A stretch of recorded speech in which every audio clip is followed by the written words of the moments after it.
കോഴിക്കോട് ജില്ലയിൽ വരും മണിക്കൂറുകളിൽ ശക്തമായ മഴ പെയ്യുമെന്ന മുന്നറിയിപ്പിന്റെ അടിസ്ഥാനത്തിൽ ജില്ലാ കളക്ടർ സ്നേഹിൽ കുമാർ സിംഗിന്റെ നേതൃത്വത്തിൽ ജില്ലാ ദുരന്ത നിവാരണ അതോറിറ്റി അടിയന്തര യോഗം ചേർന്ന് സ്ഥിതിവിലയിരുത്തി. ജില്ലയിൽ മഴക്കെടുതികൾ നേരിടുന്നതിന് എല്ലാവിധ സന്നാഹങ്ങളും സജ്ജമാണെന്ന് ഉറപ്പുവരുത്താൻ DDMA ചെയർമാൻ കൂടിയായ ജില്ലാ കളക്ടർ ബന്ധപ്പെട്ടവർക്ക് നിർദ്ദേശം നൽകിയിട്ടുണ്ട്. വിവരങ്ങൾ നൽകാനായി ദിസ്ന സുരേഷ് ചേരുന്നുണ്ട്. ദിസ്ന, ഇപ്പോൾ കേരളത്തിലാകെ മഴ ദുരിതം നിൽക്കുന്ന ഒരു സാഹചര്യമാണ്. അങ്ങോളം ഇങ്ങോളം എല്ലാ ജില്ലകളും റെഡ് അലർട്ടും നൽകിയിട്ടുണ്ട്. ഈ ഒരു സാഹചര്യം നിലനിൽക്കുമ്പോൾ തന്നെയാണ് ഇപ്പോൾ കോഴിക്കോട് ജില്ലാ കളക്ടറുടെ നേതൃത്വത്തിൽ അടിയന്തര യോഗം ചേർന്നിരിക്കുന്നു. എന്തൊക്കെയാണ് ഇതുമായി ബന്ധപ്പെട്ട വിശദാംശങ്ങൾ? ഒപ്പം തന്നെ മഴക്കാലപൂർവ്വ ശുചീകരണം കോഴിക്കോട് ജില്ലയിൽ നടന്നിട്ടുണ്ടോ? ഒപ്പം തന്നെ മഴയുമായി ബന്ധപ്പെട്ട് ജാഗ്രതാ നിർദ്ദേശങ്ങൾ ജനങ്ങൾക്ക് എത്രത്തോളം നൽകിയിട്ടുമുണ്ട്? ദിസ്ന.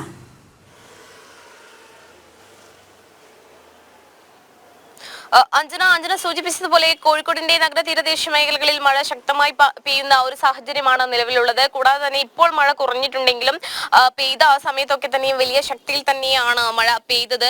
വലിയ നാശനഷ്ടം തന്നെയാണ് ജില്ലയിൽ റിപ്പോർട്ട് ചെയ്യപ്പെട്ടിട്ടുള്ളത്. അതുകൊണ്ട് തന്നെയാണ് കളക്ടറുടെ നേതൃത്വത്തിൽ അടിയന്തര യോഗം ചേർന്നത്. Kozhikode rural SP KE Baiju, DCP Arun K Pavithran, deputy collector, ജില്ലാതല ഉദ്യോഗസ്ഥർ, തദ്ദേശ സ്ഥാപന സെക്രട്ടറിമാർ തുടങ്ങിയവരുടെ നേതൃത്വത്തിലായിരുന്നു ഇത്തരത്തിലൊരു യോഗം ചേർന്നത്. അതിൽ പ്രധാനമായും ഉന്നയിച്ചിട്ടുള്ളത്, അതായത് വീടുകളിൽ നിന്നും മാറ്റിപ്പാർപ്പിക്കേണ്ട ആളുകൾ അല്ലെങ്കിൽ മാറ്റിപ്പാർപ്പിക്കേണ്ട സ്ഥിതി ഉണ്ടായാൽ അതിനുള്ള എല്ലാവിധ സജ്ജീകരണങ്ങളും ഒരുക്കണമെന്നൊരു നിർദ്ദേശം തന്നെയാണ് ഈ യോഗത്തിൽ പ്രധാനമായും മുന്നോട്ട് വെച്ചിട്ടുള്ളത്. കൂടാതെ ഇന്നലെ തന്നെ ഈ വെള്ളച്ചാട്ടങ്ങൾ തുടങ്ങിയ വിനോദസഞ്ചാര കേന്ദ്രങ്ങൾ, അതായത് നമുക്കറിയാം കോഴിക്കോടിനെ സംബന്ധിച്ച് ബീച്ചിലൊക്കെ തന്നെയും ആളുകൾ ഇറങ്ങുന്നത് പതിവ് കാഴ്ചയാണ്. ഈ ബീച്ചിലേക്കൊക്കെ തന്നെയും വലിയ രീതിയിലുള്ള നിയന്ത്രണം ഇന്നലെ തന്നെ കളക്ടറുടെ നേതൃത്വത്തിൽ അങ്ങനെയൊരു തീരുമാനം എടുത്തിട്ടുണ്ടായിരുന്നു. കൂടാതെ തന്നെ പ്രധാനമായും എടുത്ത മറ്റൊരു തീരുമാനം എന്ന് പറയുന്നത് ക്വാറികളുടെ പ്രവർത്തനം നിരോധിക്കുക, താൽക്കാലികമായി ക്വാറികളുടെ പ്രവർത്തനം നടത്താതിരിക്കുക തുടങ്ങിയ നിർദ്ദേശവും കളക്ടർ മുന്നോട്ട് വെച്ചിരിക്കുന്നു. അതുപോലെ തന്നെ ഈ വെള്ളം കയറുന്ന വീടുകളിൽ നിന്നും ആളുകളെ പുറത്തേക്ക് മാറ്റുവാനുള്ള ക്രമീകരണം തയ്യാറെടുപ്പുകൾ നടത്തണം എന്നൊരു കാര്യം തന്നെയാണ് ഇപ്പോൾ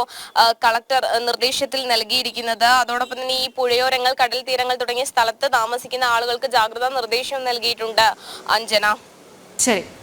ഇപ്പോൾ കോഴിക്കോട് ജില്ലയിൽ വരും മണിക്കൂറിൽ ശക്തമായ മഴ പെയ്യുമെന്ന മുന്നറിയിപ്പിന്റെ അടിസ്ഥാനത്തിൽ ജില്ലാ കളക്ടർ സ്നേഹിൽ കുമാറിന്റെ നേതൃത്വത്തിലാണ് ജില്ലാ ദുരന്ത നിവാരണ അതോറിറ്റി യോഗം ചേർന്ന സ്ഥിതിഗതികളൊക്കെ തന്നെ വിലയിരുത്തിയിരിക്കുന്നത്. വേണ്ടതായിട്ടുള്ള ജാഗ്രതാ നിർദ്ദേശങ്ങളൊക്കെ തന്നെ ജനങ്ങൾക്കും നൽകിയിട്ടുണ്ട്.